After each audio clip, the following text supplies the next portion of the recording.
Good morning and welcome to a bit of a general chat. There's a few things that I want to discuss today before I then spend the rest of the day editing. But first up, let's have a little look around us, shall we? Because it's important that you should look around.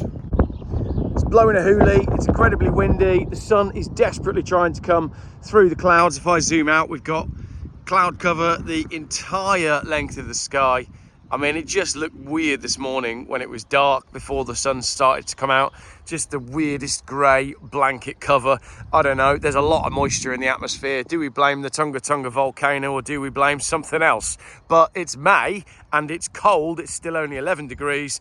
And just what is the point in Britain? I am asking myself that question very seriously at the moment. So jump in the car with me and we'll have a quick chat about some stuff that's going on.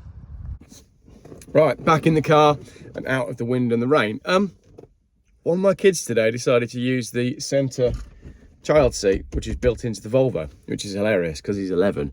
But I said to him, go and get in the car. And then when we got in the car, he sat in the middle there. But Volvo said that that is the safest place that you can sit in a car. Right, it's election day today. It's Thursday. So the one we're keeping an eye on is the Mayor of the West Midlands. Obviously, I've been supporting Elaine. And it's going to be interesting to see what happens in the West Midlands. We know that the standing mayor, Andy Street, is on the ropes and concerned that he's going to lose his position. But obviously the big one is the London mayoral elections. Who's it going to be? Is it going to be Sadiq Khan? Is it going to be Susan Hall? Come on, fingers crossed, positive thinking. They're not going to manipulate the vote and ensure that Sadiq Khan gets another term, are they? Anyway, so I've got loads of videos to make on some quite important stuff. There's a lot that's in my inbox at the moment. The European Union has just said something about cash transactions. They're restricting the amount of cash that you can use. There's also some stuff that's come out of the EU about car speed limiters as well. So I'm going to be filming all of those today.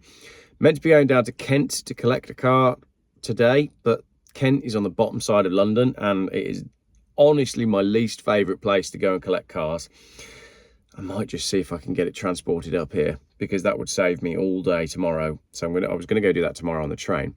The train to get down to Kent, last week when I checked, it was 33 quid. Now, every train, both today and tomorrow, is £77. Rip off Britain, just absolutely continuing to do its thing. Car movements, I've got a lot of cars at the minute and I'm trying to work that out. This one hasn't sold. Oh, the other thing I want to show you is, let's just have a look at what is on the car. I had this car cleaned yesterday because I filmed a load of stuff with MacMaster yesterday that I need to edit. And I had my car cleaned and then it rained overnight. Let's go and have a look at the residue that's left on the car. Might be something, might be nothing. Switch the camera around. Look, let's go and have a look.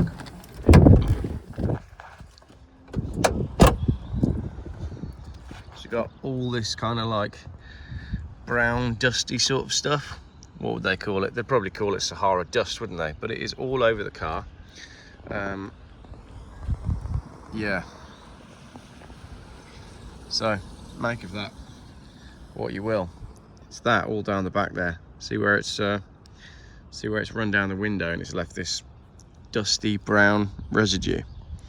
Wouldn't it be interesting to get that tested and see what's in it? And then if there's nothing in it, I just look like an idiot, don't I?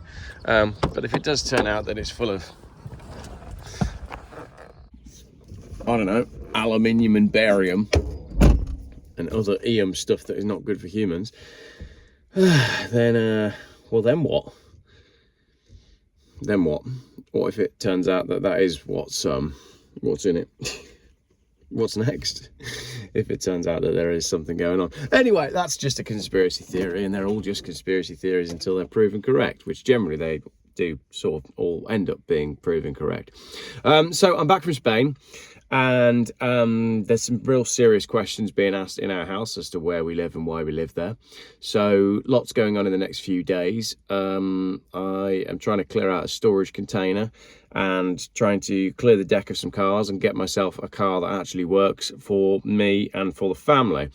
There is a MacMaster Benidorm road trip coming up. The kids have got to finish the school term and then that's when things are going to start to change. I don't want to be here anymore. I really don't. I think Britain is completely broken and I don't know why anyone would come here. And that was the other thing as well, being in Spain. You spend a bit of time in Spain and you've got blue skies and you've got sunshine and everybody's happy, and you think, if I'd just walked the length of Africa, I'd get to Spain and think, oh yeah, this is going to work. This is going to be superb. But no, people carry on the migration route and they go through France and then they come to Britain. Why on earth would anyone come to Britain? Genuine question. What does this country have to offer anyone? And then you start to get into some of the real answers to some of the really awkward questions. But I'm not really going to go too far into that, because you know it. We all know it. I don't need to talk about, the fact that governments have consistently said we're going to get a handle on migration, and then they consistently haven't. The deliberate dilution of the British culture and British people continues unabated, regardless of who's in power. Anyway, Hamza Yousef has gone in Scotland. That's big news that I haven't had a chance to cover because I've been in Spain. He's stood down, which is good, because he was an anti-white racist. And there seems to be a lot of that going on. Anyway, we're not talking about the total dilution of culture and what's it called? The Kalergi plan. We're not talking about that today. I am going to go and edit some much happier videos. I've got some great happy videos from my time in Spain to edit, including visiting waterfalls. So I'm going to chuck that up this morning because the weather's crap. And then we're going to dive into, see what I did there? Dive into a waterfall. We're going to dive into some much more serious videos later in the day. So I wanted to post this out as a little morning update. Just trying to decide where I spend the rest of my day editing video. Do I go to the Morgan factory, where I know they do a good sausage sandwich, or do I stay here? Now, I like editing here, but it's blooming expensive. And I always am shocked when I get the bill for my coffee for the day. So I might do a little bit of editing here and then a little bit of editing at the Morgan factory. Basically, there's a lot going on and there's a lot more videos coming up, and I just felt like I wanted to do a general kind of channel update as to where we're at. The current fleet of cars that I own, I've still got the Renault 10, the 1969 Renault 10. That broke down yesterday at a pub not far from here. It doesn't like hot starting. It must be an ignition coil thing or something like that. Still got the Renault 10. I still have this car, which is the 850 T5 Saloon. I have had this up for sale. I haven't really had many bites on it. I've got someone who's semi-interested, but this car is still hanging around. And it's one of my favourites, to be honest. I really like this car. And then I've got, but it's not an estate and it's not a diesel, which comes into what we're doing next. So then I've got the V70 petrol that I bought a couple of 3 weeks ago. That one is for sale. I think that will go either today or tomorrow. That's a very sellable car, so that one will go. I've got my 850 TDI that dramatically failed its MOT just the other day. I've got another 850 TDI on the way, and I've got my race car, which I'll do something with. So I think I've just got 6 cars at the moment, and that's it. So trying not to buy too many cars, trying to get rid of lots of stuff, and trying to simplify things so that we can vamos. Because, like I say, what's the point? What is the point in this country? What is the point? Can we just talk about the weather? If you're still with me, let's just talk about the weather, right? Because you know that the reports are going to start coming out saying, oh, April was the hottest on record. There's been no sunshine, has there, this year? This year has been incredibly grey. And if there was, like, I'm not saying there is, but if there was a plan to block out the sun, you have, like, if there was, I'm not saying that there is, but hypothetically speaking, if there was a plan to block out the sun, you have to admit it's going really, really well.